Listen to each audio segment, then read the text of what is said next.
Hello friends, welcome to my mini blog. तो आज सन्धार बेपार जमारू नाला किसी भी बेपार नाला एत। तो गुगु भी ये शोई पड़ा। तो मुझे बसिक बोर होती।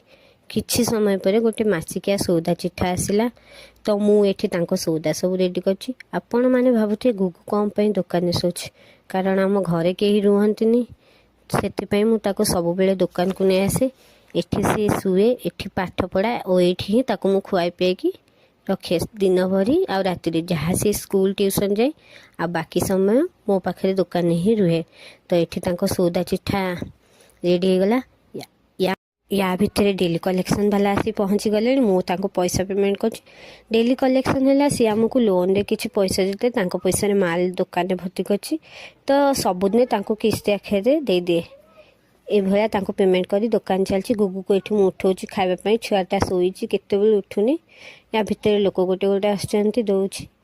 तो ये आज दुकानटा चलती एत खास बेपार नहीं तो भल लगुनि। गुगु को फाइनाली उठेदेली। तो खरा बेले मु रुटी आ डालमा करके आनी घर। तो गुगु को उठेकिना ये खुआऊँ रुटी डालमा ताकू पराठा पराठा डालमा पराठा ताकू भल लगे ना। से खाली मैगी चाउमिन ये सब खाए से रुसुची खाइबनी। मुझे मनई मुने की खुआऊँ। तो या भितर गोटे बर आसबार आवाज है। तो गुगु कौच मामा जल्दी जल्दी खुआई दिए मु बर देखी। तो आसिक बर ये पहुँची गला। माइंड किसी टेंशन थी एमती बर फर कि ठाकुर जाऊा देखीदे माइंडटा टी फ्रेश हो जाए, कारण मन भल थाए।